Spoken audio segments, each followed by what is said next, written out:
속하였다 하셨도다. 주여 인자함은 주께 속하오니 주께서 각 사람이 행한 대로 갚으심이니이다. 아멘. 이 말씀에 은혜 있으시기 바랍니다. 지난주인가요? 경주에서 지진이 일어났습니다. 강도 5.8의 그런 지진이 일어나서 많은 분들이 놀래고 또 많은 손해를 입혔던 것 같습니다. 저도 미국에 있을 때 1993년에 지진을 한번 체험을 했습니다. 그때는 강도가 한 7.2 정도 됐는데 지진이 일어나니까요, 밤에 땅이 흔들리면서 조용한 밤에 땅에 우는 소리가 들리는데, 여러분 그 우는 소리가 얼마나 무서운지 모릅니다. 그냥 이렇게 침대가 흔들리고 책꽂이가 쏟아지고 텔레비전이 떨어지고 하는데 얼마나 무서운지 공포스러워서 그냥 서서 아무것도 못하겠더라고요. 그 산에서 호랑이를 만나면 도망치지 못하고 그냥 보고만 있다고 하는 것을 알겠더라고요. 얼마나 무서운지 그냥 보고만 있었어요. 그리고 한 1분 정도 그냥 우 하면서 땅 흔들리고 그냥 벽이 갈라지고 그러면서 그리고 나서 끝나고 나니까 정신 나더라고요. 보니까 벽에 금이 가 있고 책꽂이는 쏟아졌고 텔레비전 쏟아졌고 그릇들도 부서졌고 이런 것들을 보게 되는 거예요. 5.8이니까 그 정도는 아니지만 그래도 상당한 손상이 있었던 것 같습니다. 아마 2011년 일본에 있었던 그 지진의 여파가 아직까지 우리나라에 미쳐서 그렇다고 하는데, 우리나라도 지진이 안전지대는 아니라는 겁니다. 저는 이것을 하나의 영적인 사건으로 보았습니다. 여러분, 사람들은 이렇게 생각합니다. 세상에 가장 안전한 것이 어떤 것이냐? 하늘과 땅이라는 겁니다. 하늘도 변함이 없고 땅도 변함이 없을 거라고 생각합니다. 그런데 우리가 변함이 없고 흔들리지 않으리라고 하는 그 땅이 흔들리는 겁니다. 계시록에는 마지막 날을 하늘도 흔들린다고 그랬어요. 하늘도 흔들린다는 것이 어떤 의미인지 우리는 잘 알지 못하지만, 마지막에는 땅이 흔들리고 하늘이 흔들려서 사람들이 공포 가운데 빠질 것을 성경은 이미 예고해 놓고 있습니다. 우리는 지금 어떤 기초 위에 우리는 세워져 있어요.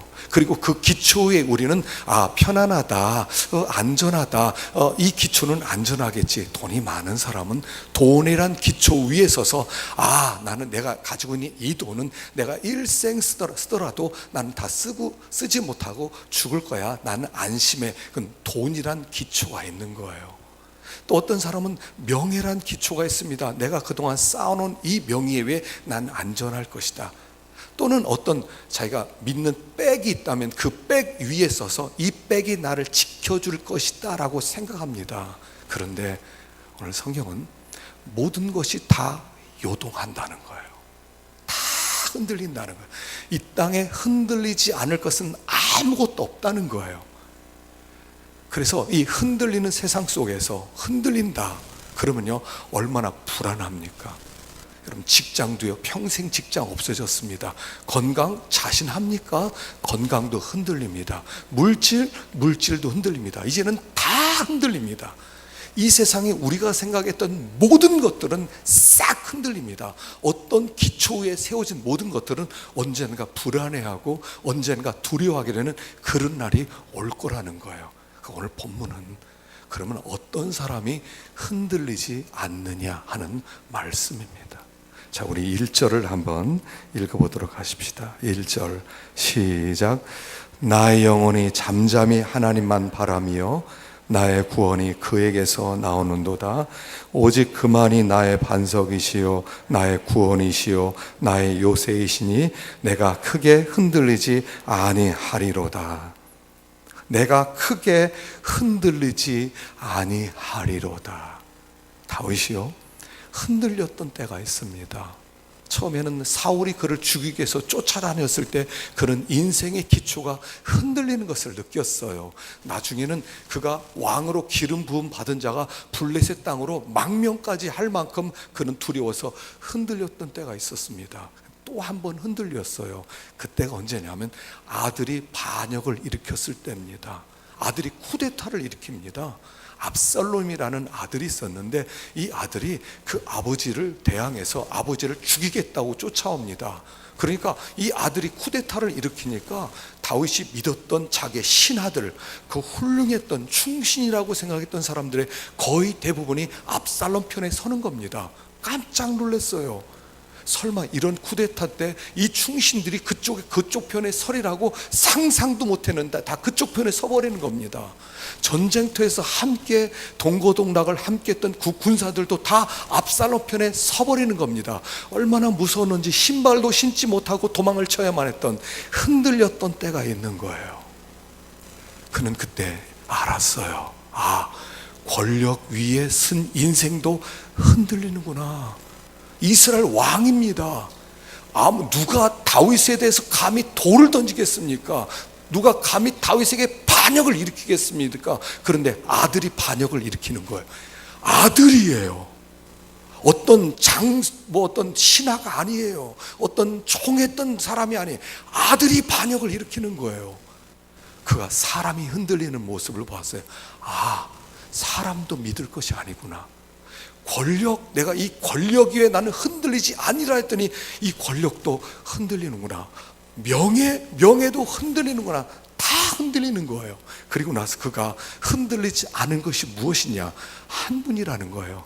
여기 나의 영혼이 잠잠히 하나님만 바라며, 하나님 그분 위에 세워진 것만 가장 안전하고 흔들리지 않다는 것을 그가 확인했다는 것입니다. 여러분, 다 흔들려요. 흔들린다는 건 무슨 뜻이냐면 불안하다는 뜻이에요. 불안해요. 이 세상을 바라보면 불안해요. 흔들리니까 내가 믿을 것이 없어요. 어떤 사람은 은행에 놔도 돈을 못 맡긴답니다. 이제는 은행도 못 믿겠다는 거예요. 은행도 망하니까. 그러니까 돈을 가지고 있어요. 어떤 사람은 금으로 막 바꾸고 있어요. 자기 집 안에다가 아예 큰 금고를 아예 만들어 놨어요. 못 믿으니까. 다 흔들리니까.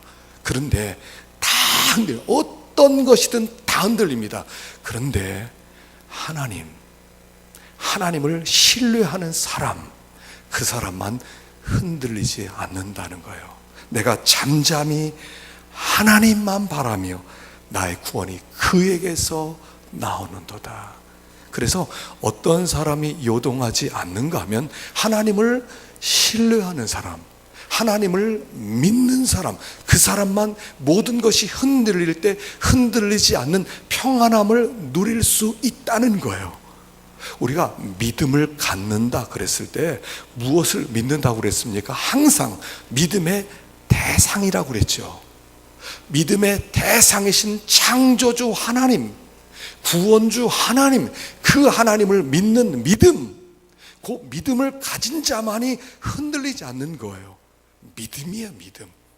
그래서 이 험악한 세상 속에서, 요동하는 세상 속에서 어떤 사람이 안 흔들리냐면 하나님을 믿는 사람이에요.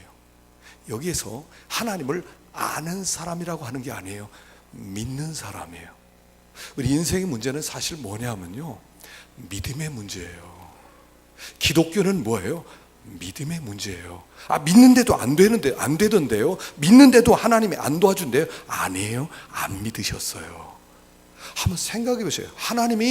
창조주 하나님이, 살아계신 하나님이, 전능하신 하나님이 내가 너를 사랑한다, 내가 너를 도와주겠다, 내가 너를 보호해 주겠다, 이걸 믿을 수만 있다면, 믿기만 하면 뭐가 문제예요? 못 믿으니까 문제죠. 사실은 믿는다고 해놓고 지식을 믿음으로 생각하고 있었다는 거예요. 안 믿고 있어요, 아직이요. 믿기만 하면 내가 너를 책임지겠다, 내가 너를 붙들어주겠다, 내가 너 곁에 있어주겠다, 세상 끝날까지 너를 붙들어주겠다, 하나님이 말씀하신 그 말씀을 믿을 수만 있다면 안 흔들릴 거예요. 지금 여기에 재밌게요, 다윗이 내가 크게 흔들리지 아니하리로다 그래요. 그러면 작게는 흔들렸다는 얘기죠. 다윗이 사실은요 흔들렸어요. 다윗이 얼마나 믿음이 있습니까? 하나님을 신뢰하고 하나님을 얼마나 사랑했습니까? 그러나 정작 이런 위기가 딱 닥치니까 흔들리더라는 거예요. 다윗도. 나중에 뒷부분에 가서는 6절에서는 내가 그냥 여기 크게 짜가 빠집니다. 그냥 흔들리지 아니하리로다 이렇게 얘기합니다. 이젠 주님을 신뢰했더니 흔들림이 없었다 하는 겁니다. 그래서 하나님께서는 때때로요 우리의 믿음을 확인하시기 위해서 한 번씩 흔들어 주세요. 내가 뭔가 의지하고 나도 모르는 사이에 하나님 믿습니다, 하나님 바라봅니다, 하나님 사랑했다 합니다 하다가 우리도 모르는 사이에 무언가 어떤 기초 위에 안전하다라고 있을 때 하나님이 흔들어 버리는 거예요. 그리고 정신이 번쩍 나는 거예요. 그리고 하나님이 우리에게 물으시는 거예요.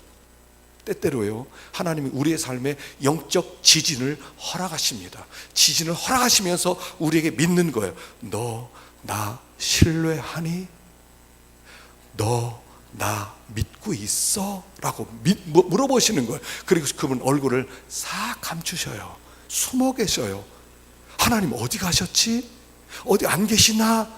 그러면서 우리가 정말 그 하나님을 신뢰하는가를 확인하시는 거예요. 그래서 성경에 보면 다 그거 아닙니까?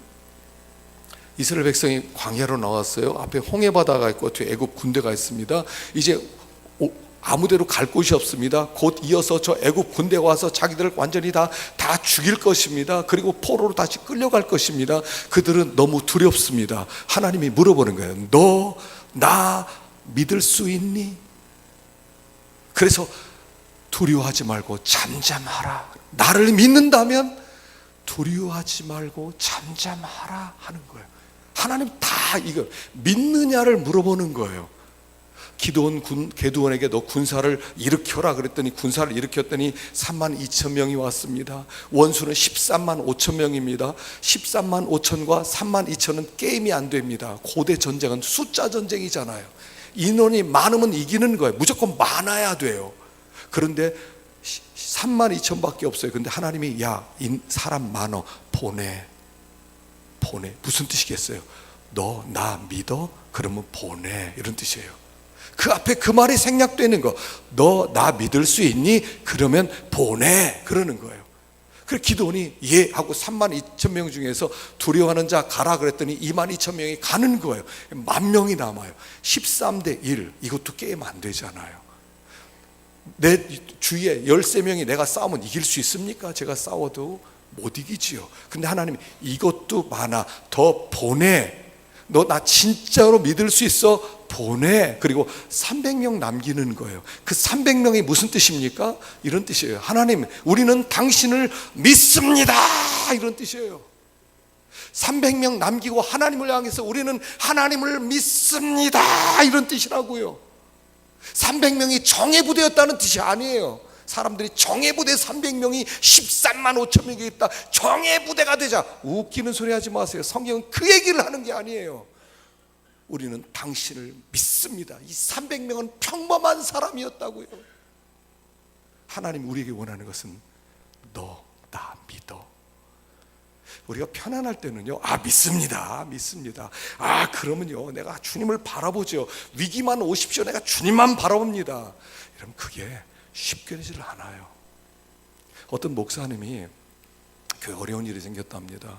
그래서 그 문제를 해결하기 위해서 막 이 목사님 찾아내고 저 목사님 찾아내고 그러는데 자기 친구 목사를 만나서 얘기하니까 친구가 그러더래요. 이 시편 62편을 펴주면서 야 이거 봐라. 야 잠잠히 하나님만 바라보라고 그랬는데 너 왜 이렇게 좌불안석하고 사람 쫓아다니냐. 하나님께 먼저 기도해야지. 기분이 굉장히 나쁘더래요.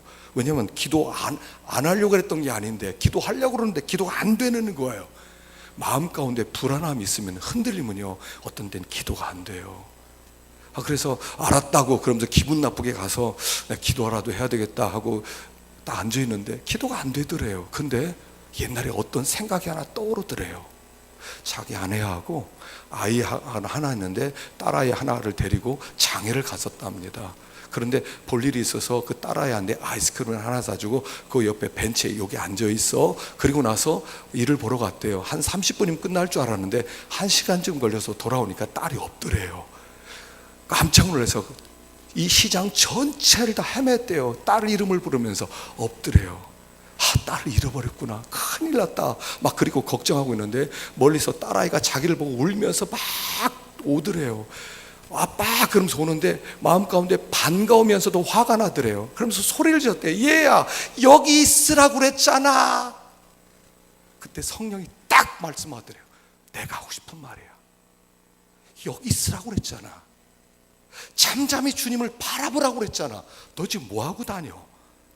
그게 떠오르는데 기도의 문이 열리더래요. 기도가 되기 시작하더래요. 여러분, 우리가 편할 때는 믿는 줄 알아요. 안 믿어요. 안 믿는다고요. 하나님이 잠잠히 줄 바라봐라 여기에서. 그런데 하나님, 나 급해요. 내가 왜 여기 있어요? 나 여기 있지 못해요. 그리고 돌아다니는 거예요.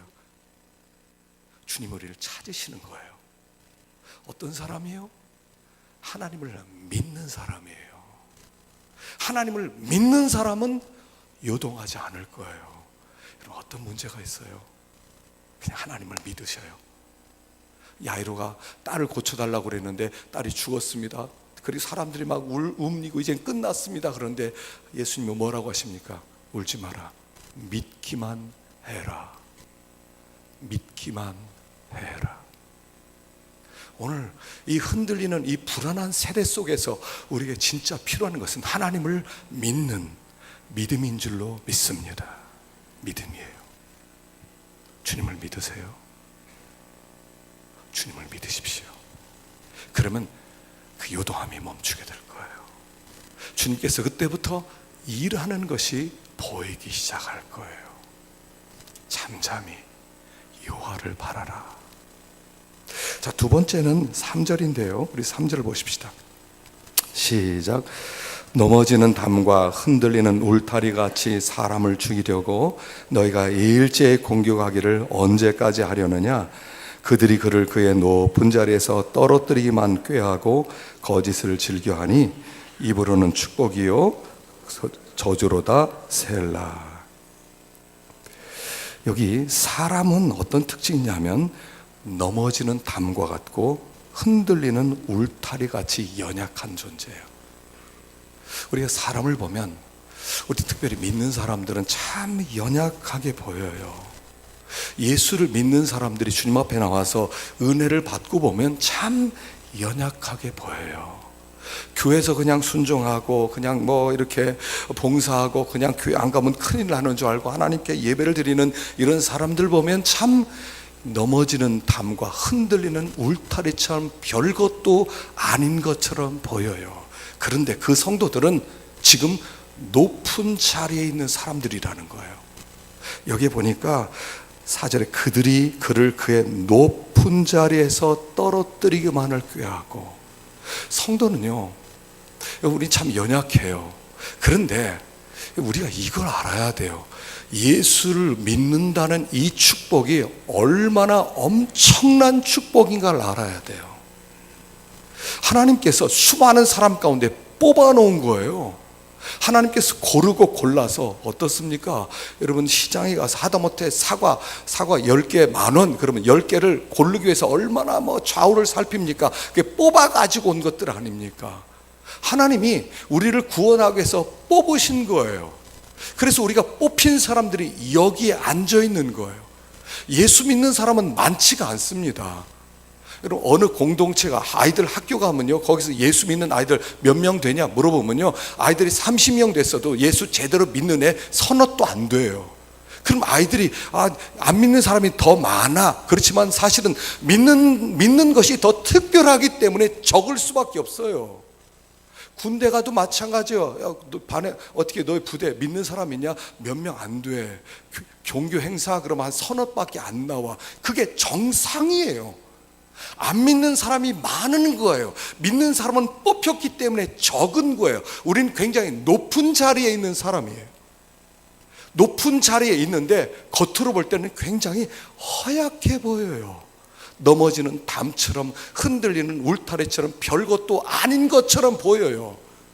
교회 나온 사람 중에 그렇게 권세 있는 사람, 그렇게 가문 좋은 사람, 그렇게 능력 있는 사람 많이 있습니까?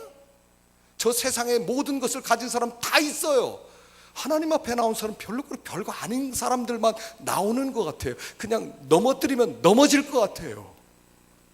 그런데 이 성도는 높은 자리에서, 이 높은 자리란 어떤 뜻이냐면 하나님과 교통하는 자리란 얘기예요.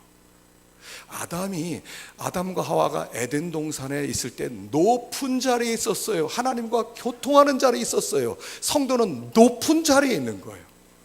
하나님께 택함을 받아서 하나님을 아빠라 부르도록 허락받은 우리들은 하나님과 아주 굉장히 가까운 자들이에요. 우리는 높은 자리에 있는 사람들이에요. 그래서 이 세상 사람들이, 이 원수 마귀가 우리를 흔들어서 높은 자리에서 떨어뜨리려고 하는 거예요. 마귀가 에덴 동산에 들어와서 높은 자리에 있는 아담과 하와를 흔들어서 떨어뜨려졌어요. 떨어뜨려서 쫓겨나는 거예요. 우리는 그 높은 자리를 고수해야 돼요. 이 높은 자리는 어떤 자리냐면 하나님과 교통하는, 기도하는 자리를 얘기하는 거예요. 이번에 집회를 통해서도 기독교는 기독교다. 참 기가 막히잖아요. 기독교는 기독교라는 거예요. 여러분, 진짜 예수 믿는 사람은 기도를 시작한 사람들이에요. 아직 기도가 시작되지 않은 사람은 아직까지 당신은 믿는 사람이 아니라는 거예요. 어떻게 하나님을 아버지라 부를 수 있는데 이 엄청난 특권을 버려두고 난 기도는 안 하지만 기독교인입니다 라고 말할 수 있겠어요? 안 믿으니까 기도 안 하죠. 아침에 일어나면요, 제가 문자 메시지를 꼭 일찍 보내줍니다. 아침 6시 내후로 해서 꼭 보내드립니다. 여러분, 그냥 그것만 읽고요, 거기 한 5분만 기도하세요. 5분. 그리고 첫 생각을 드리십시오. 하나님, 첫 생각을 드립니다. 첫 생각을 드립니다. 하나님, 저는 당신 없이 살 수 없는 자입니다. 그냥 그렇게 고백하셔요. 하나님, 오늘도 내가 나를 하나님께 드려버립니다. 오늘도 저를 좀 주장해 주십시오. 저를 좀 도와주십시오. 그냥 그렇게 기도하셔요. 그게 기독교인이에요. 그게 높은 자리예요. 그 자리만 지키고 있으면 무슨 일이 벌어진다 하더라도 요동하지 않을 수가 있어요. 이 세상에서 우리를 넘어뜨리려고 하는 세력이 얼마나 많은 줄을 몰라요. 그 높은 자리를 떨어뜨리기 위해서 다니엘이죠. 다니엘이 나이가 80이 넘었습니다. 지금도 80 넘으면 힘이 없잖아요. 그 당시에 고대 세계에서 80 넘으면 이게 얼마나 힘이 없겠습니까? 그러니까 다니엘을 무너뜨리기 위해서 그의 정적들이 힘을 합쳐서 다니엘을 사자굴에 집어넣자.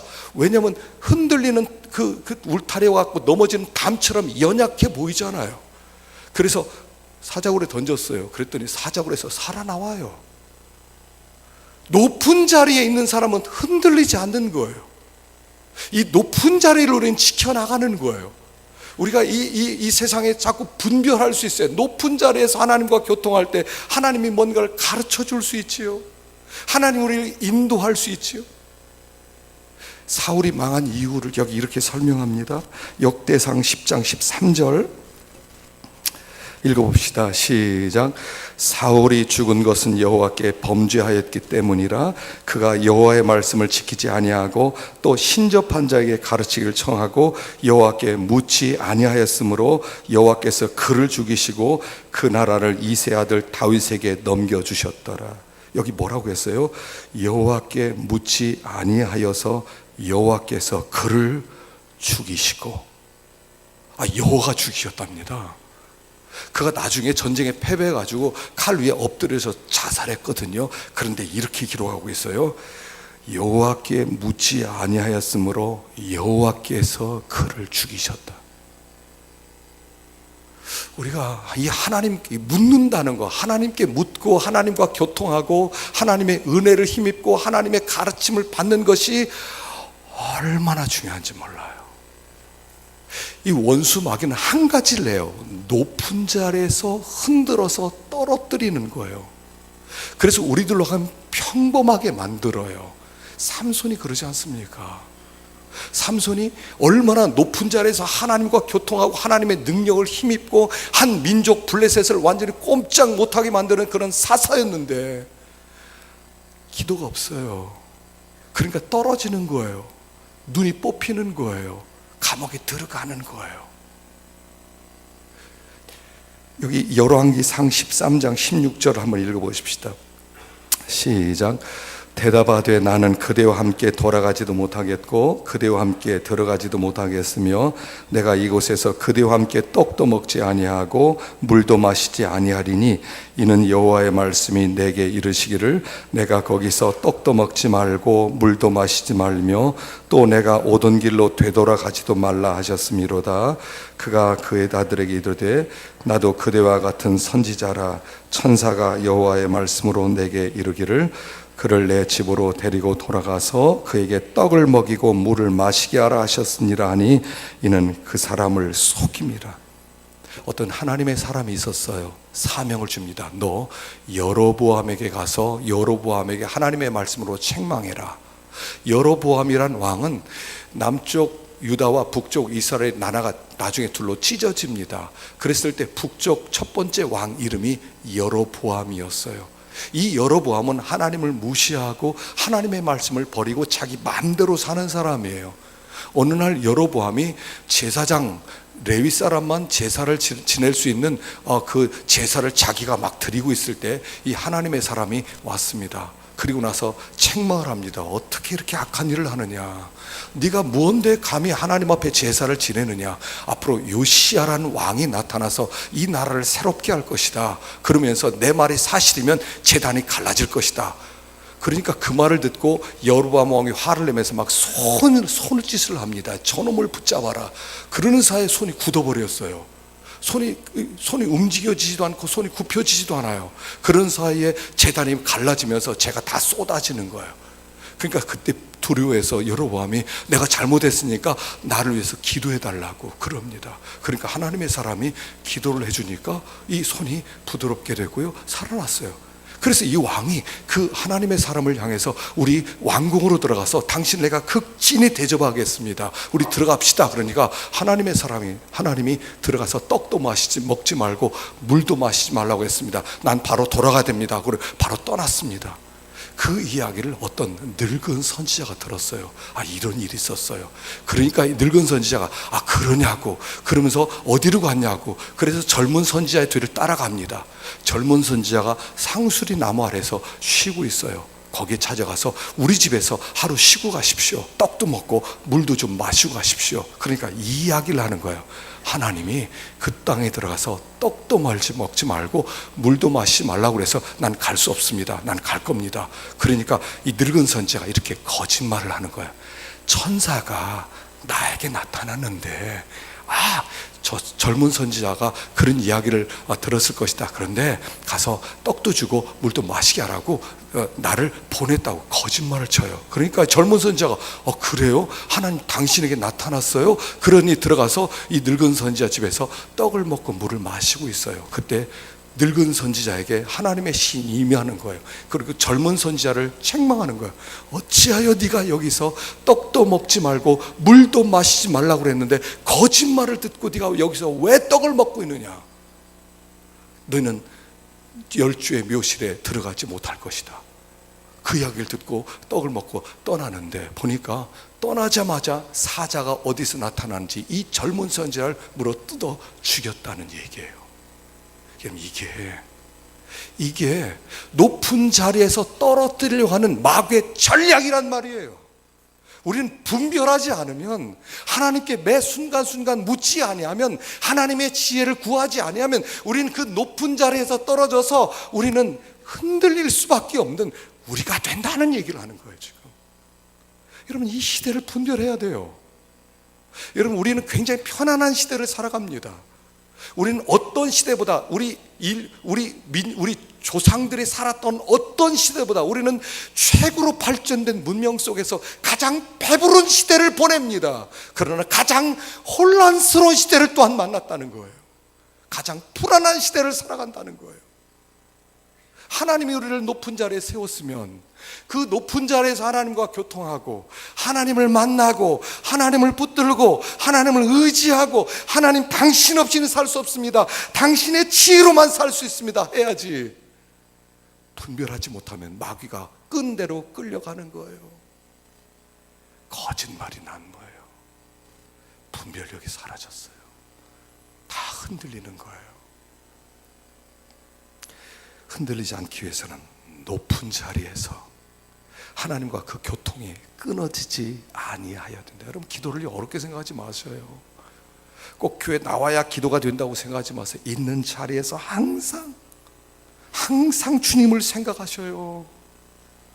이 명절이 오면 저는 참 이게 심란한 게, 명절이 오면 하나님과 교통이 끊어지거든요.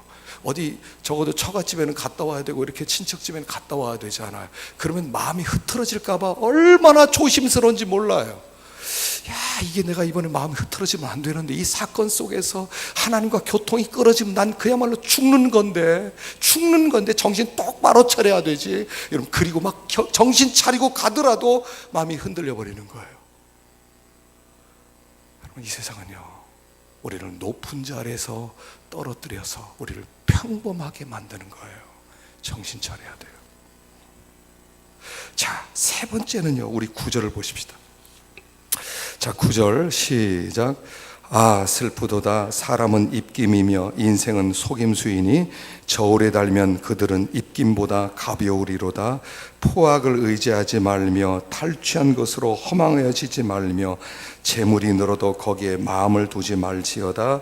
하나님이 한두 번 하신 말씀을 내가 들었나니 권능은 하나님께 속하였다 하셨도다. 주여, 인자함은 주께 속하오니 주께서 각 사람이 행한 대로 갚으심이니이다. 여기 인생은 뭐라고요? 사람은 입김이며 입김이고 인생도 속임수이니 저울에 달면 그들은 입김보다 가벼우리로다. 자, 인생은요, 뭐라 불렀냐면 입김이에요. 입김이에요. 여러분, 우리는 지금 입김들이 앉아 있는 거예요. 여러분, 입김이 어떻습니까? 이게 전부예요. 힘이 없다, 짧다, 이런 뜻이잖아요. 헛되다, 이런 뜻이잖아요. 인간은, 그게 인간의 본질이라는 거예요. 여러분, 인간의 본질은 입김이에요. 오늘도 밥을 이렇게 우리 어머니랑 앉아서 아침밥을 먹는데 이 말씀을 생각하면서 밥을 먹는데 이렇게 생각 들어요. 입김들이 앉아 있더라고요. 우리 어머니도 입김이고 내 아내도 입김이고 입김들 셋이 앉아서 밥을 먹고 있는 거예요. 입김이라는 것은 뭐예요? 곧 있다가 사라질 존재라는 뜻이에요. 후 한 다음에 사라질 거예요. 그 앉아서 밥 먹은 사람이 계속 10년, 100년, 1000년 앉아서 밥 먹을 사람이 아니라 곧 사라지게 될 사람이에요. 훅 사라지는 거예요. 인생은 사라진다는 거예요. 이걸 알 때 흔들리지 않아요. 지금 여기에서 인생은 입김이기 때문에 여기 오늘 본문에 뭐가 나오냐면은 여기 그 슬프도다. 사람은 입김이고 인생도 속임수이니 저울에 들면 그들은 입김보다 가벼우리. 그들이 나와요. 그들. 4절에도 그들이 나와요. 그들이 그를 그의 높은 자리에서 떨어뜨리길 꾀하고, 여러분, 삶 속에는 그들이 있어요. 뭐냐면 우리의 삶에 항상 우리를 흔드는 라이벌들이 있다는 거예요. 우리를 흔드는 원수들이 있다는 거예요. 그 원수들이 입김이라는 거예요. 나도 입김이지만 그 원수도 입김이라는 거예요. 그들이 그 악을 행하는데 그 악을 행하는 그들이 입김이기 때문에 그들이 곧 사라지게 될 것을 가르치는 거예요. 그래서 우리가 흔들리지 않는 사람은 어떤 사람이냐면, 입김, 사람이 입김인 것을 알고 그들의 사라짐, 그들의 심판받음, 여기에 주께서 각 사람이 행한 대로 갚으심이다. 주님께서 행한 대로 갚으실 거예요. 선을 행한 자는 선을 행한 대로 갚고, 악을 행한 자는 악을 행한 대로 갚을 거예요. 선을 행한 자는 상을 받을 거예요. 악을 행하는 자는 망할 거예요. 여기 갑자기 그런데 아, 슬프다 이렇게 나와요. 뭐가 슬퍼요? 갑자기 요동하지 않는다, 하나님 반석이다 이래놓고 아, 슬프다 이렇게 나와요. 사람은 입김이기 때문에 슬프다 하는 거예요. 비록 나의 라이벌들이 나를 괴롭히고 나를 흔들고, 그리고 여기 포악을 의지하고 탈취한 것, 재물, 거기에 마음을 두고 그들이 그 중심으로 살아가는데 그들의 멸망을 바라보는 나는 슬프다라고 얘기하는 거예요. 어떻습니까? 라이벌이 안 되면 좋습니까? 나쁩니까? 내 라이벌이, 나를 괴롭히는 사람이 고통을 당하면 깨소금 맛이다 이렇습니까? 아, 슬프다 이렇습니까? 근데 여기에 나를 괴롭히는 그 사람들의 입김이며 그 사람들이 망할 것을 보면서 슬퍼하고 있다는 거예요. 우리가 지난 사무엘 하 맥주엔에서 1장 보면 사울이 죽게 됩니다. 사울이 죽은 다음에 다윗이 활노래를 유다 족속에게 특별히 가르칩니다. 활노래를 유다 족속에게. 이 활노래라고 하는 것은 뭐냐 하면 이제 사울이 죽었어요. 사울이 죽으니까 제일 좋아했던 사람이 누구냐면 유다 지파 사람들이에요. 이젠 자기의 지파였던 다윗이 왕이 될 거니까, 이 나라를 통치하게 될 거니까 이 유다 시대가 오는 거예요. 그러니까 사울이 죽었다는 말을 이 유다 지파 사람들이 너무 좋아하는 거예요. 근데 그들을 향해서 노래를 하나 가르쳐줘요.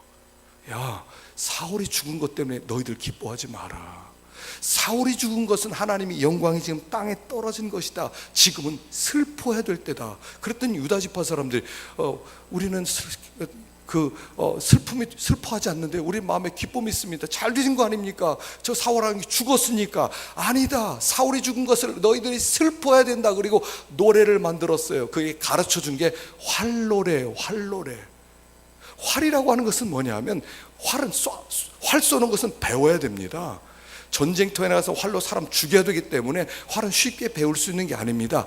이 노래도 쉽게 배울 수 있는 노래가 아니라는 거예요. 원수가 죽었을 때 원수의 죽음을 눈물을 흘리면서 슬퍼할 수 있는 것은 배워야 하는 일이라는 거예요. 지금 그래서 여기에서 슬프다 그러는 거예요. 원수의 멸망을 보는 거예요. 자, 저 북한에 지도자가 있습니다.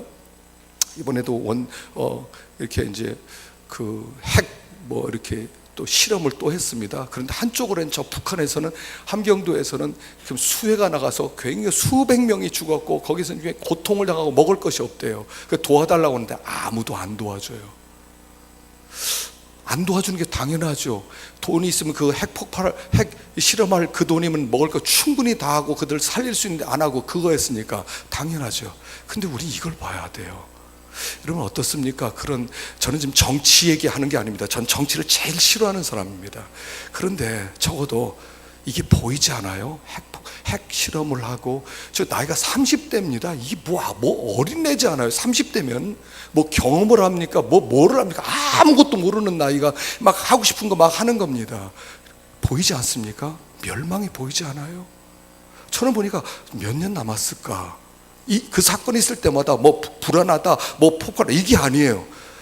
여러분 그런 거 걱정하지 마세요. 하나님이 허락하지 않으면 이 스위치를 누를 수 있는 하나님이 그 마음을 주지 않으면 못하는 거예요. 핵폭탄이 100개, 1000개 있더라도 하나님이 허락하지 않으면 쓰지를 못하는 거예요. 우리는 그걸 두려워하는 게 아니에요. 그 악인의 멸망을 보는 거예요. 저 입김이 죽어가겠구나. 슬퍼하란 말입니다. 악인의 멸망 자체를 바라볼 때 슬퍼하는 사람이라는 거예요. 그래서 다윗도 사울의 죽음을 유다 지파에게 특별히 활노래를 가르쳐요. 슬픔의 노래를 배워라. 여러분 우리는 이 시대를 살아가면서 우리의 감성이 다 죽었습니다. 기뻐해야 될 때 기뻐하지 못하고 슬퍼해야 될 때 슬퍼하지 못합니다. 예수를 믿는다는 것은 감성이 살아나는 것입니다. 슬픈 일을 볼 때 눈물을 흘릴 수 있어야 됩니다. 남자들이라고 난 남자니까 눈물을 안 흘려요? 아니에요. 남자들도 꺼이꺼이 울 수 있어야 됩니다. 여기 사울이 죽은 다음에 다윗이 얼마나 울었는지 모릅니다. 감성이 살아나야 돼요. 슬픈 일을 보면서 슬퍼할 줄 모르고 기쁜 일을 있으면서 기뻐할 줄 모르는 이 시대 속에서 여기 다윗은 이것을 가르치는 거예요. 요동하지 않는 자는 슬퍼할 줄 아는 사람이라는 거예요. 원수의 죽음을 바라보면서, 원수의 멸망을 바라보면서 슬퍼할 수 있는 사람이라는 거예요. 여기 출애굽기 23장 4절 한번 보십시다. 23장 4절 시작. 내가 만일 내 원수의 길 잃은 소나 나귀를 보거든 반드시 그 사람에게로 돌릴지며, 내가 만일 너를 미워하는 자의 나귀가 짐을 싣고 엎드림을 보거든 그것을 버려두지 말고 그것을 도와 그 짐을 부릴지니라. 원수의 소가 길을 잃고 나귀가 길을 잃고 길바닥을 헤매고 있어요. 그러면 그 잘됐다, 저 아무개 소구만, 아무개 나귀구만, 그 속 좀 타봐라, 내버려 두는 게 아니라 찾아주라는 거예요. 원수의 나귀가 짐을 싣고 너무 무거워서 엎드려서 가지 못하고 있으면 같이 원수를 도와서 이렇게 세워주라는 거예요. 그 원수의 나귀이지만 불쌍역이라는 거예요. 그게 정상이라는 거예요. 에스겔 18장을 보십시다. 23절 시작. 나 주 여호와가 말하노라. 내가 어찌 악인의 죽는 것을 조금인들 기뻐하랴. 그가 돌이켜 그 길에서 떠나서 사는 것을 어찌 기뻐하지 아니하겠느냐. 내가 악인의 죽는 것을 기뻐하겠느냐. 하나님이 하시는 말씀이에요.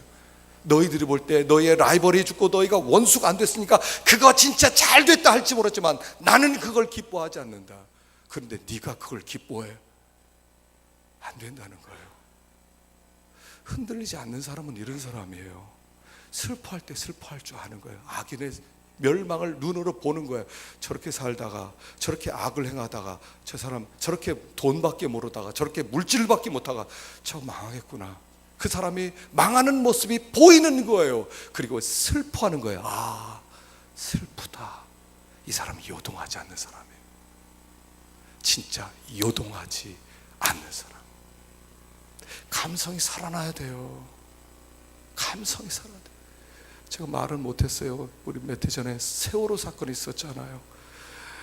뭐 할 말이 그 사건 앞에 할 말이 있으셔요?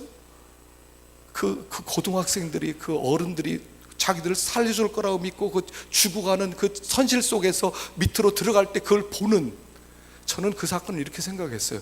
이 민족이 워낙 눈물을 잃어버렸으니까, 슬픔을 잃어버렸으니까 이런 사건을 통해서라도 좀 울게 만드시는 거 아닌가. 살아나야 돼. 감성이. 믿는 사람이 감성이 좀 살아나야죠. 감정이 좀 살아있어야죠. 이게 원수가 멸망한다고 해서 기뻐하는 것이 아니라 원수의 멸망도 누릴 수 있는 주님이 우리에게 주신 참 사람의 감성, 이게 살아나야 되잖아요. 감성 다 죽었어요. 기뻐할 줄 모르고 슬퍼할 줄 모르고 피리를 불어도 춤출 줄 모르고 애곡하여도 울 줄 모르는 이런 시대에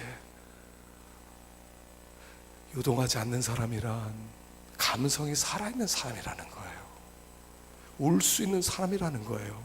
기뻐할 수 있는 사람이라는 거예요. 원수의 여기 멸망을 바라보면서 아파할 수 있는 사람, 그들이 정말로 요동하지 않는 사람이라는 거예요. 여러분 기억하십시오. 우리는 지금 이 상황이 어떤 상황이냐면 이런 상황이에요. 우리가 자유롭습니까? 이렇게 편안합니까? 아니요. 영적으로 볼 때는요, 지진이 일어나서 건물이 무너졌어요. 그리고 그 건물 속에 묻혀있는 상태와 같아요. 사람들이 지금 건물 속에서 묻혀있는 상태와 같아요. 거기서 구원해 줄 분은 하나님밖에 없다는 거예요. 그분밖에 없다는 거예요. 그분밖에. 하나님을 바라보십시다. 우리의 소망은 주님밖에 없습니다. 주님 당신밖에 없습니다. 그리고 주님께 나올 때 하나님 우리를 살려주시고 우리를 회복시켜 주시고 무슨 일이 벌어진다 하더라도 요동하지 않을 수 있는 우리로 만들어 주실 것을 믿습니다. 기도하겠습니다.